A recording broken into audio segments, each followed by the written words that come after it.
Welcome to Biz Bites, brought to you by Com Together, helping businesses like yours build their brand through telling amazing stories to engage and grow audiences on multiple platforms. Well, hello everyone, and welcome to another episode of Biz Bites. And I have with me a great guest today, Liz, who's going to tell us about her business in just a moment. Except to say, there's some name sharing that we discovered goes along the way, isn't there, Liz? So I'll without further ado, I'll allow you to introduce yourself to our audience and your business as well. Thank you very much, Anthony. Yes, my business is called Better Business Decisions. Anthony found me when he found out my name. I'm an unusual accountant. I'm a chartered accountant, but I have felt that the world of accounting is a bit broken these days. So my Better Business Decisions has all been about helping business owners to re-engage with their numbers and actually use those numbers to make better decisions. Too often today we see that the business owners are very anxious when it comes to things about numbers. So I've made it my business to work out what's got in the way of business owners being able to actually understand their numbers. And the things I've found are quite interesting. And in fact, I'm putting a book together, which will be out later this year, and it has a new name, which is now Financial Rebellion. It's about rebelling against all those kind of assumptions about what accounting is. Yeah, I love the premise that you've built, not just the book, but what you've built the business on, because too often accountants are just accountants. And too often there's an assumption that businesses know what they're doing. I've likened this to other people as well. It's just the same as, because we've got a phone in our pocket that has a camera on it, doesn't make us a photographer. So because we're a business and we're earning money, doesn't make us mean that we understand the numbers. I love that, and I love the name of the book as well. So tell me a little bit more about, firstly about, where the journey of the book, because I'm interested in that. How's that come about, and where's that taking you because you're in the throes of still finishing it off? Yeah. It's interesting because books today are, some people say it can become your business card and things like that. But for me, creating the book has been about trying to understand for myself the journey that I take the client on, because I'm very proud of the fact that when clients come to me, they get very excited about working with me. They believe that they're going to be able to understand their financial information. It's quite a rapid transformation because we jump right into their data, and as I start walking them through their data, they start to notice things that aren't quite right. And that's the point where everything changes. That's the point where they start to recognize that they actually understand it better than an accountant in some ways, because it's their stuff. After all, they spent the money, they sold the services. This century, we just stopped having the business owner engaged in how and where those numbers line up in the accounts. Business owners think that they need to categorize things based on that standard chart of accounts that's been around forever, and they're never quite sure where to put things. And when I start to help them to understand that they can use their own words and put things in their own containers in the P&L, then that opens them to understanding, yep, this is the story of my business. I own this story, and I can see when my bookkeeper or myself or my accountant's bookkeeper is putting things in the wrong spot. And so my book has been about, how do I take that one-to-one journey that I have in my financial mentoring and make it available for everyone? Because my ultimate goal is to help millions of business owners actually re-engage with their financials. Way back in the day, the average small business owner would have handwritten their books. They would have headed up their columns their way. They'd have passed all that over to the accountant And from there, they would have produced, a proper set of financial statements. But the business owner was in control of the pen and paper, the pencil and paper, and the decisions about how things should be categorized. So hopefully that's not too long-winded, Anthony. Does that make sense? No. I think it's fantastic, because I totally sympathize with that scenario where it's easy enough to say that everything is black and white, but few businesses are absolutely black and white in that area. And there's always the way that you understand things versus the way it might be written up in accounting terms can be two completely different things. And I often find that's I get, for example, I often ask people, because of the area that I'm in, what's your marketing budget? And more often than not, people tell me it's zero, which is in itself surprising. But it's a lot to do with the categorization of what it is, because people feel like immediately people go, well, I don't spend any money on advertising. I went, well, first of all, advertising is debatable as to whether it's marketing, but it's a subdivision of marketing, and it's certainly not all of marketing. And so there are lots of other things that we do in business all the time, and there are opportunities that people are missing as well. So, little things like, for example, you wear a shirt to work every day, you could get it branded. Yeah. And that can provide some opportunities there.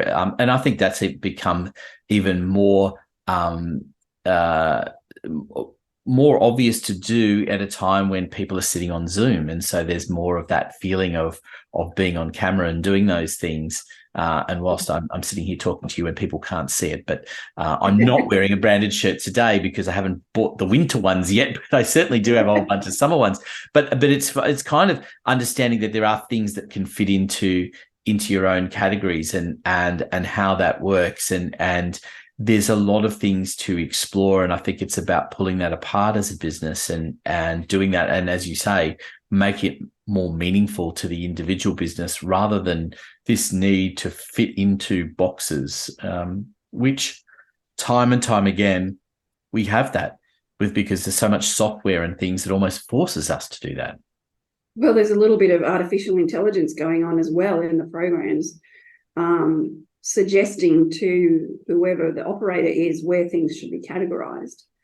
The thing that worries me the most is it's almost like a tail wagging the dog thing. I know it's not strictly the tail wagging the dog scenario, but particularly in Australia, we're letting the ATO tell us how to categorize our business things. So the bookkeepers are, they're well educated, they're authorized by the ATO to be BAS agents, but in that process, they're quite fearful of the ATO. So what I'm hearing anecdotally is that the bookkeeper won't process a cost because there's no receipt attached. When it's the money was spent, the business owner spent the money, the business owner knows that it's a tax, whether it's a tax deduction or not, actually should be secondary to whether or not it gets processed. We should be, every cost of doing business belongs on the profit and loss statement. Whether the ATO considers it to be a deduction or not is a separate conversation. And what we're finding is that the power of the business owner to see their story in full is being eroded. It's crazy. In the past generations of business, accountants built their businesses on serving business owners, and now we seem to be serving the ATO and not serving the client. So the client's a bit blind and doesn't understand it, and they're overwhelmed. Let's face it, there's so much to understand these days, and yet we're pulling the rug out from underneath them to say, well, no, you don't know anything about your business and its expense categories. We know better. It's just not true. I find it one of the interesting categorizations is, and I'm just using my own example, is often, and it wouldn't just be the ATO, there's lots of standards that are used for this, and you get a drop down of the area that you do your work in. So what industry are you in? Which is an interesting question. because and accountants would have this too. So as an accountant, are you in the accounting industry or are you servicing people in multiple industries? What I find interesting is marketing is often left out of the equation in those drop downs. You often have to tick other, which I find really weird. But then it is what industry are you in? Well, I'm not in the marketing industry. I mean, yes, I'm a marketer, but realistically, my clients are in a bunch of different industries. And so that's a really difficult one to tick. And it shows kind of, I don't think it has much in the way of consequences, generally speaking, in what you're ticking it for. It's just for general information that people want, but it's often false information is what you give it. And I find that need to categorize things is there in so many different ways. Recruiters are famous for doing that as well, trying to put people in boxes because it's just easier.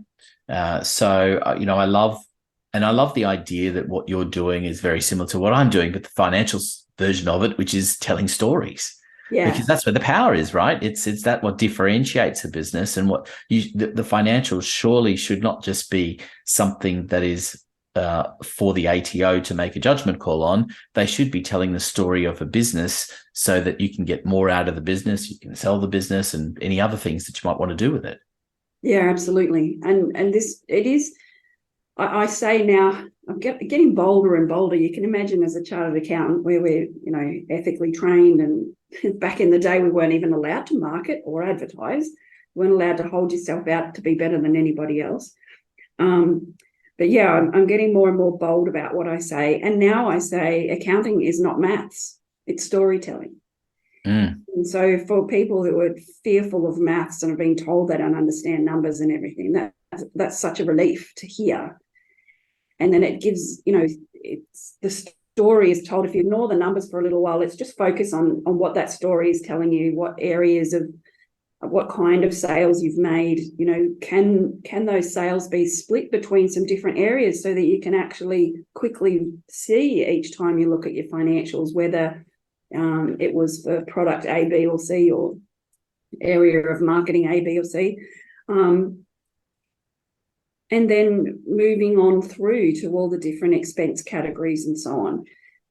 But at the end of the day, a lot of business owners are really anxious about those numbers. And when we tell them its story, that anxiety starts to dissolve. And that's really important, because when you're in an anxious state, which we better understand these days, parts of your brain actually shut down. You actually physically can't understand it.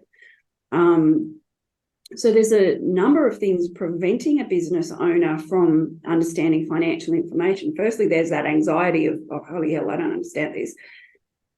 And then there's sort of like the literacy thing. And I'm interested in literacy as well, because all three of my sons, but my youngest has it the worst, has something called Erlen syndrome, which is, it's a processing disorder. And for him, when he reads a page of writing, the page moves around. They call it seesaw imaging, so that the words move around on the page. It's crazy.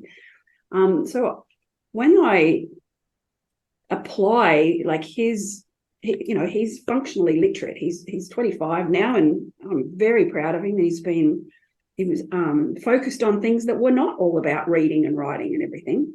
He became Australian champion tumbler. And now he's doing a mature age apprenticeship. He's already bought a house.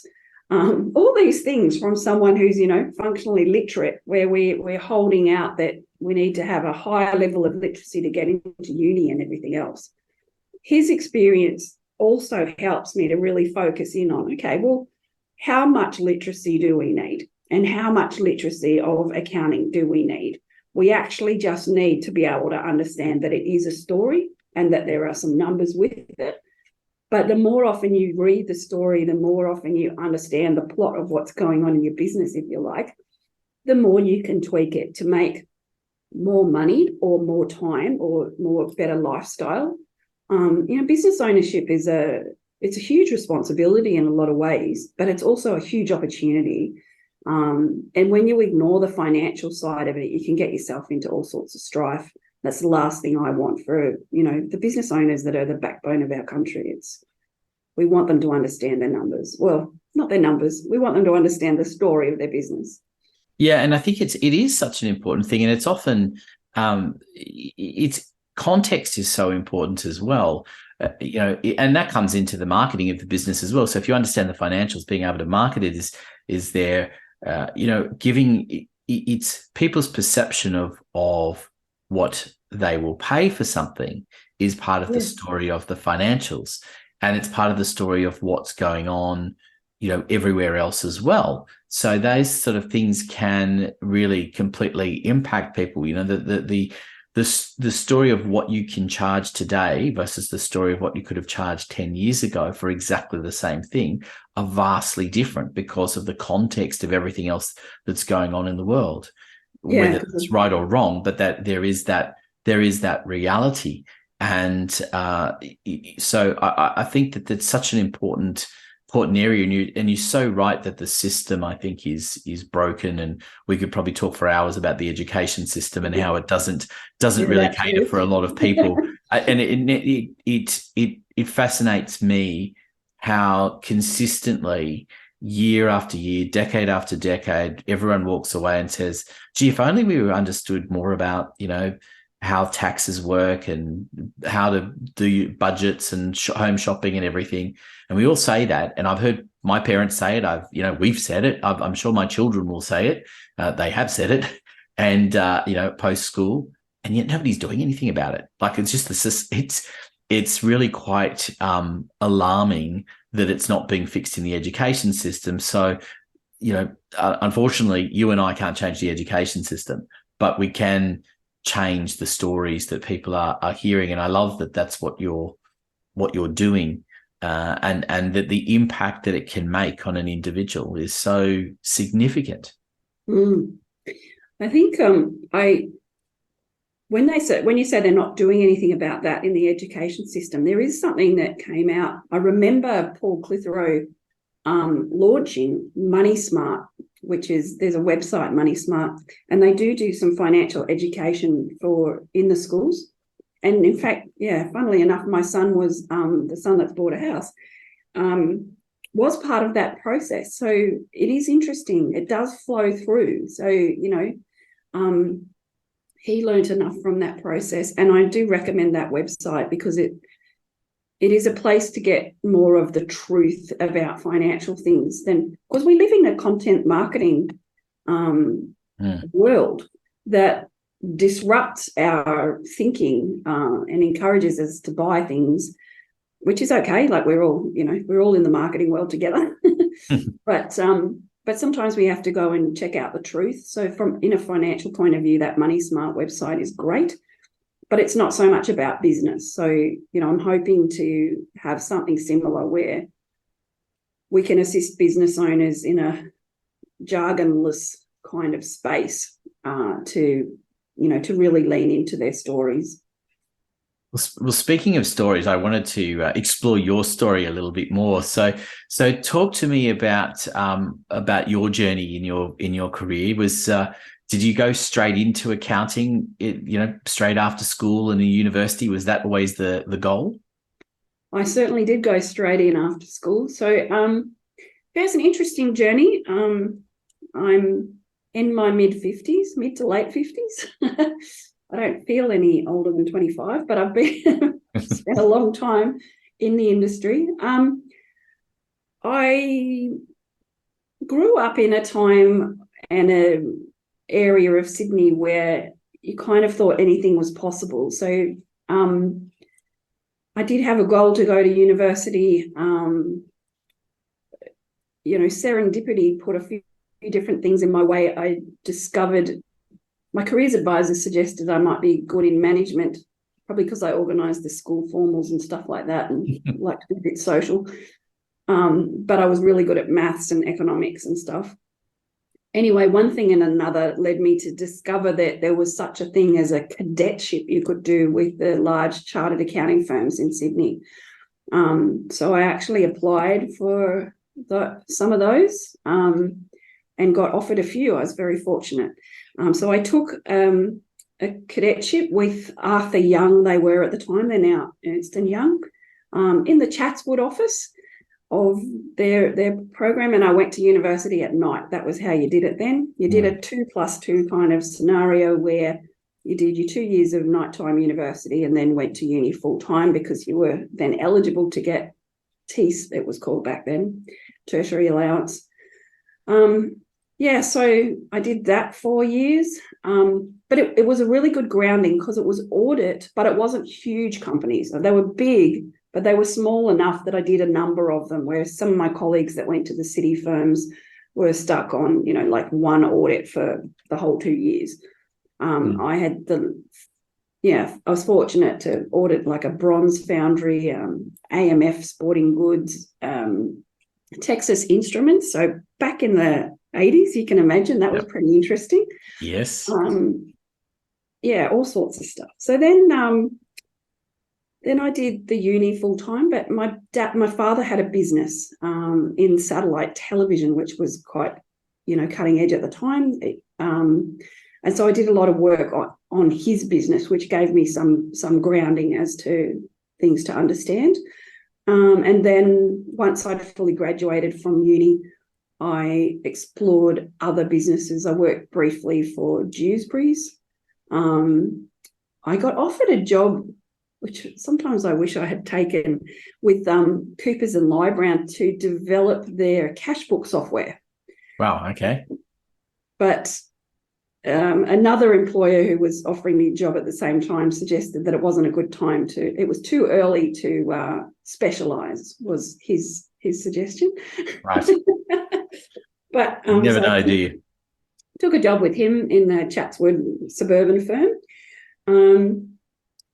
And it was in the days when interest rates were like 18% or something like that. So as the main breadwinner, and my husband and I met very young. He was a tradie.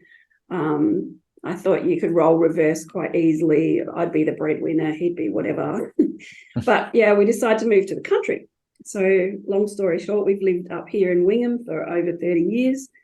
And that brought me to, a country firm looking after farmers and things like that. But the big shift in my career came when my eldest son, my only son at the time, who was 2.5, he got leukemia. And so we were looking down the barrel of 2 years of chemotherapy in Sydney and up here and different things. And I thought, I don't think I can support my client base very well. And I need to do something different. So one thing and another, I went to work for a client of mine who ran Apple stores, or the equivalent of what were Apple stores back then. And was the accountant for 5 Apple stores for 5 years. Talk about baptism of fire. I talk about finding out that accountants don't really know what goes on behind the scenes of their clients. It was that aha moment where it's like, actually the business owners don't really know as much as I thought they knew. And yet I can help a lot. So I think it was great to have that grounding. I was selling and supporting attaché software, mid-range software at the time. And so experiencing the insides of a lot of businesses. And then the GST came in, and the local practice approached me to come back into public practice. So I did that for 11 years. But as the 10 years was up, things were starting to change. We saw MYOB come in. Xero wasn't in yet.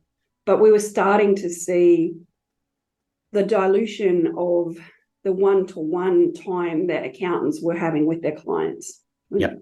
Instead of that time of really working together on things, we were starting to experience the sort of garbage sorting, I call it, of unraveling the mess that do-it-yourself accounting started to bring in. At the same time, other things were happening in the industry. So I had joined the self-managed super fund professionals, SPA it was called at the time.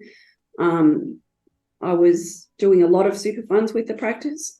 And then the financial services legislation started to come in, and the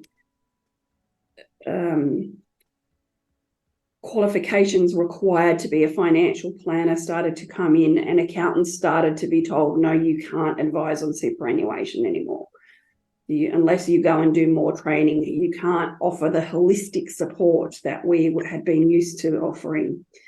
So I could see the industry was sort of crumbling. The other thing that happened around the same time was that the ATO changed the onus of, not proof so much, but did change legislation in a way that tax agents could become liable if their clients did the wrong thing. So I thought there had to be something better to do with my skill set. So I went away and started building this, I guess, business consulting. And then in more recent times, particularly the last 6 years since I first did some study with the entourage and started to recognise there was this real gap between the business owner and the numbers. So that's why I've been developing the Better Business Decisions and the Financial Rebellion, because there are millions of business owners out there that need more help than what we've given them, what we're giving them at present in accounting. Yeah, that was look, a long story, wasn't it? Sorry. no, I love the story, and I think it tells so much that when you hear people's journeys, it really gives you a great understanding of their experiences and why you might want to work with them, and understanding that, you know, you being able to write this book is based on a heck of a lot of experience, and you know, that has put you in your own unique position to be able to do that. And I think I'm looking forward to it coming out. I know we'll talk again when it does come out. Just to finish things up, because I know we could keep talking for a long time still to come, as we did already previously before we were recording. But I wanted to ask you a question about an aha moment that your clients tend to have, and I guess it's part of the inspiration why you're having the book as well. Is there a moment that you wish that, I guess, more people will understand in advance that they're going to get to when they work with you?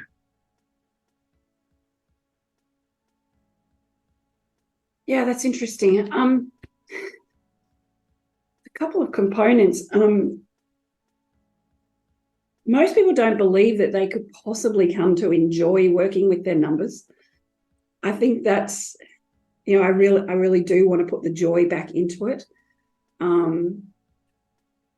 Mostly when people work with me, they very quickly do see that story, and they get the aha moment. Like it's like riding a bicycle, or teaching kids to ride a bike, which I loved to do when I was a younger person as well.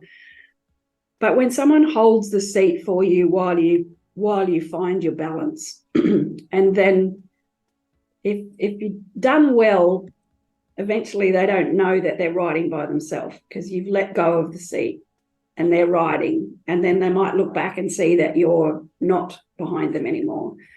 I think it's that type of aha moment that fills me with contentment almost, that they just recognize quite quickly they can understand it. But I tend, in the financial mentoring role, so we tend to work together once a week for a little while, then once a fortnight, and then out to once a month.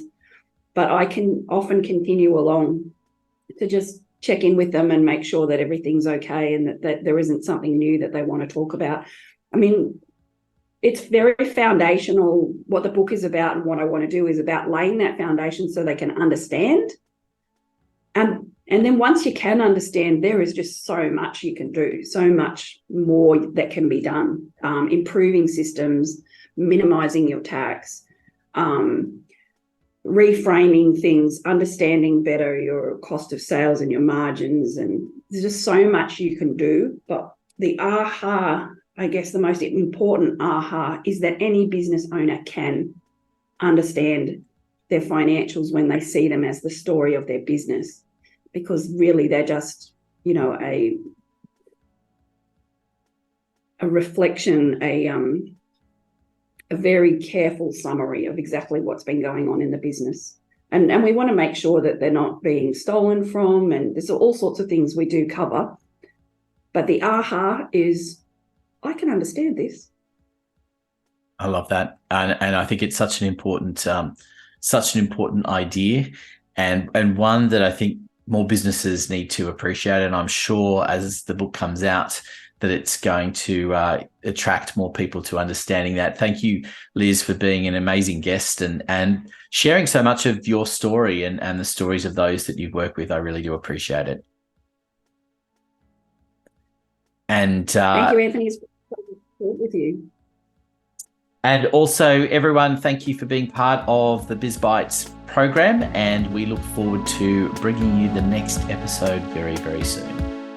BizBytes is brought to you by Together for all your marketing needs so you can build your brand, engage audiences on multiple platforms. Go to comtogether.com.au, follow the links to book an appointment for a free consultation.